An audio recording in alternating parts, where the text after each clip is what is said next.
بسم اللہ الرحمن الرحیم. 4 لفظ یہ دعا کیا ہے؟ آسان ترین دعا. 4 لفظ عبدوں کا، قائلوں کا، مسکینوں کا، فقیروں کا. بسم اللہ الرحمن الرحیم. السلام علیکم ورحمۃ اللہ وبرکاتہ. تمام تعریفیں اللہ رب العزت کے لیے. درود و سلام ہو خاتم النبیین حضرت محمد مصطفیٰ صلی اللہ علیہ وآلہ وسلم پر اور آپ کی آل پاک پر. خوش آمدید مناقب اہل بیت یوٹیوب چینل میں. آپ دیکھ رہے ہیں مناقب اہل بیت یوٹیوب چینل. یہ وہ چینل ہے جہاں ہم بیان کرتے ہیں اہل بیت علیہ السلام کی محبت، ان کے فضائل اور ان کی سیرت اور ان کے اقوال حکمت. آئیے ناظرین ہمارے ساتھ اس سفر میں شامل ہوں تاکہ ہم سب مل کر اپنے دلوں کو اہل بیت علیہ السلام کی نورانی تعلیمات سے منور کر سکیں، اپنی زندگیوں کو ان کے راستے پر استوار کریں اور حقیقی سکون اور کامیابی حاصل کریں. مناقب اہل بیت یوٹیوب چینل میں آپ کو ملیں گے مستند وظائف، قرآنی دعائیں اور اہل بیت علیہ السلام کے بابرکت فرمان. یہاں ہر لفظ روشنی ہے اور ہر دعا سکون قلب کا ذریعہ. معزز ناظرین، ہمارا مقصد ہے کہ آپ کی زندگی قرآن و سنت اور اہل بیت علیہ السلام کی تعلیم کی روشنی سے جگمگا اٹھے. یاد رکھیں دعا مومن کا ہتھیار ہے اور ذکر سکون دل کا راز. جیسا کہ ناظرین نہج البلاغہ میں امیر المومنین مولا علی علیہ السلام فرماتے ہیں، ذکر الہی دلوں کے امراض کی شفا ہے. نہج البلاغہ حکمت نمبر 227. دعا بندے کے لیے مصیبتوں سے ڈھال ہے اور رحمت کے دروازوں کی کنجی ہے. نہج البلاغہ خطوہ نمبر 174. اصول کافی میں مولا امام جعفر صادق علیہ السلام فرماتے ہیں، دعا مومن کا ہتھیار ہے اور ایمان کا ستون ہے.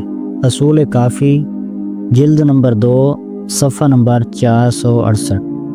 جو بندہ دعا کرتا ہے وہ اللہ کی رحمت کے قریب ہوتا ہے. اصول کافی جلد نمبر 2 صفحہ نمبر 473. ایک اور جگہ امام سجاد علیہ السلام صحیفہ سجادہ میں فرماتے ہیں، اے پروردگار مجھے اپنے ذکر میں مشغول رکھ تاکہ میرا دل سکون پا جائے. صحیفہ سجادہ دعا نمبر 5. تو راوی کہتا ہے رات کا وقت ہے، اندھیرا ہے. پرانے زمانے میں کوئی الیکٹرک تو تھی نہیں، تو خاصا اندھیرا ہے. ایک آدھ چراغ کہیں جل رہا ہوگا صحن کے اندر. وہ اتنے بڑے صحن میں اس کی روشنی ناکافی، اور کسی کے رونے کی اور گڑگڑانے کی آواز سنی، اور اس کے بعد ایک جملہ. تو میں قریب آیا، تو میں نے قریب آ کے دیکھا کہ اس گول دیوار میں، پھر کہہ دوں گول نہیں ہے لیکن بس میری زبان پہ جو لفظ چڑھ گیا اسی طرح سنیے، اس ہجر اسماعیل میں جسے عام مسلمان حتیم کہتے ہیں، اس کے اندر کوئی شخص سجدے کے عالم میں ہے اور یہ جملہ اس کی زبان پہ آ رہا. اور جب میں اور قریب گیا تو میں نے پہچان لیا، کہہ رہی یہ تو میرے چوتھے امام زین العابدین علیہ الصلاۃ والسلام، چوتھے امام سجدے کے عالم میں صرف ایک جملہ ارشاد فرما رہے. پھر جب امام نے اپنا سجدہ ختم کیا، امام کا سجدہ بھی بہت طولانی سجدہ ہوتا تھا، تو راوی نے کہا کہ مولا یہ جو آپ فرما رہے تھے یہ کیوں؟ کہا یہ وہ دعا ہے کہ انسان دنیا کے کسی کام کے لیے بھی یہ دعا کرے گا، اس کا وہ کام فوراً ہو جائے گا. دیکھیں وہ روایتوں کو میں نہیں مانتا، یعنی میں سے مطلب میری حیثیت کچھ نہیں ہے مراجع جو روایتوں کی پرکھ کرتے ہیں، جس میں اس قسم کے جملے ہوتے ہیں کہ اگر یہ دعا کی تم نے اور کام نہیں ہوا تو مجھ پر لعنت کرنا یا میرا گلا پکڑنا یا مجھ سے آ کے شکایت کرنا، وہ ساری باتیں غلط. لیکن امام نے کہا کہ ہر کام، اور راوی کا پھر جملہ تھا کہ میں نے اس کے بعد جس مسئلے میں بھی، ہاں مسئلہ ہونا چاہیے. ہمارے یہاں لوگ دعاؤں کو بھی غلط استعمال کیا کرتے ہیں. پانی ذرا ٹھنڈا نہیں ہے تو اس نے دعا مانگی کہ ذرا ٹھنڈا پانی مجھے مل جائے. دیکھیے یا کراچی میں ٹیکسی نہیں مل رہی ہے تو دعا اس نے مانگی، یا ویگن نہیں آ رہی ہے جس میں اس کو جانا ہے تو اس نے اتنی اسٹرانگ دعا مانگ لی جو امام نے کہا مردے کو زندہ کر دی. ہر دعا کا اپنا ایک طریقہ ہے اس کے استعمال کا، جس کو آپ سمجھیں گے میڈیکل سائنس. ایک عام سی گولی جس بیماری میں ہے، اینٹی بائیوٹک ہے، پھر ویکسین ہے، پتہ نہیں، چھوڑیں فضول باتیں. خلاصہ یہ ہے کہ راوی کہتا ہے کہ جس بڑے مسئلے میں میں نے یہ دعا مانگی. یہ چوتھے امام کی دعا، چوتھے امام کی صحیفہ کاملہ اٹھا کے دیکھ لیجیے. لوگ اٹھاتے ہیں اس کے بعد ڈر جاتے ہیں. دوبارہ اس کو واپس وہیں رکھ دیتے ہیں جہاں سے اٹھایا تھا۔ لمبی لمبی دعائیں، مشکل عبارات ہیں، کسی چھوٹے سے مسئلے کے لیے بھی اس نے کوئی دعا پڑھنا چاہی، پتہ چلا 3 صفحوں کی دعا اٹھاتے ہیں۔ یہ 3 کتابیں ایسی ہیں جو میں نے دیکھا کہ جب کبھی بھی ممبر پہ تذکرہ ہو یا آپس کی بات چیت میں تو لوگ اس کو ہاتھ ضرور لگاتے ہیں۔ ایک قرآن، ایک نہج البلاغہ، ایک صحیفہ کاملہ، لیکن اس کے بعد ہاتھ لگا کے 2-4 ورق الٹ پلٹ کے دے کے واپس وہیں رکھ دیتے ہیں جہاں ہمارے پردادا کے زمانے سے وہ کتاب رکھی چلی آ رہی۔ لیکن وہی صحیفہ کاملہ میں نہج البلاغہ کے مولا کی بھی وہ مختصر دعا ہے، لیکن آج کا موضوع دعا نہیں ہے، میں کہاں چلا گیا۔ تو صحیفہ کاملہ کی وہ لمبی لمبی دعائیں جس کے بارے میں اب ہر پڑھا لکھا مومن جانتا کہ یہ دعائیں دعاؤں سے زیادہ تبلیغ دین کا ایک ذریعہ تھا۔ یہ ابھی آپ نے تیسرے عشرے میں علماء سے سنا ہوگا۔ وہ والی لمبی لمبی دعائیں پڑھنے والا امام معصوم مختصر دعا پڑھ رہا ہجر اسماعیل۔ راوی کا ہر مسئلہ حل ہوا، لیکن میں نے کہا اس میں ایک ٹیکنیکل پوائنٹ یہ تھا کہ یہ دعا چوتھے امام نے ہجر اسماعیل میں مانگی، تو اس کی بیسٹ جگہ تو وہی، کیونکہ دعا میں الفاظ کے ساتھ 2 چیزیں اور دیکھنا ہوتی۔ اوقات سے مطلب وہ نہیں جو ہم ایک دوسرے سے کہتے ہیں کہ میں تمہیں تمہاری اوقات یاد دلا دوں گا، نہیں، ٹائمنگز، کہ کب کس ٹائم کی یہ دعا ہے، اور جگہ کس جگہ کی یہ دعا۔ کچھ دعائیں ایسی ہیں جن کا کوئی ٹائم نہیں، کچھ دعائیں ایسی ہیں جن کی کوئی جگہ نہیں، لیکن کچھ کے لیے یہ چیزیں ہیں۔ اب ہمارے علماء ایک لفظ استعمال کرتے ہیں رجاءً، اس کی میں تفصیل میں نہیں جا رہا ہوں، کہیں سے کہیں چلا جاؤں۔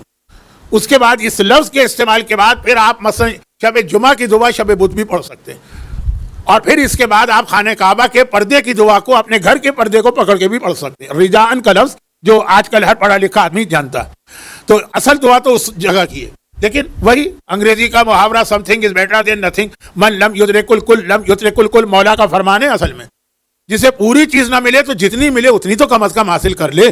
تو 4 لفظ یہ دعا کیا ہے؟ آسان ترین دعا، 4 لفظ، عبدوں کا، قائلوں کا، مسکینوں کا، فقیروں کا۔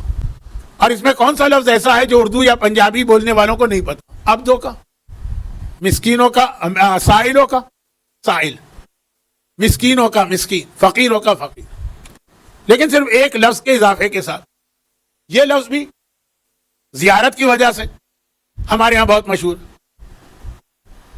آقا کو جب ہم سلام کرتے ہیں تو اکثر اوقات ہم یہ جملہ بڑھا دیتے ہیں جو زیارت عاشورہ میں، السلام علیکہ وعلی الارواح التی حلت بے فنائک۔ راوی کہتا ہے امام سجدے میں کہہ رہے تھے کہ عبدوں کا بے فنائک، قائلوں کا بے فنائک، مسکینوں کا بے فنائک، فقیروں کا بے فنائک۔ بس فنا مانے دہلیز، دروازہ، چوکھٹ، تیرا بندہ تیرے دروازے تیری چوکھٹ پر، سوال کرنے والا تجھ سے سوال کر، سائلوں کا تجھ سے سوال کرنے والا تیری چوکھٹ پر، مسکینوں کا تیری بارگاہ میں مسکین بن کے آنے والا تیری چوکھٹ پر ہے، فقیروں کا تیرا محتاج ہے تیری چوکھٹ پر۔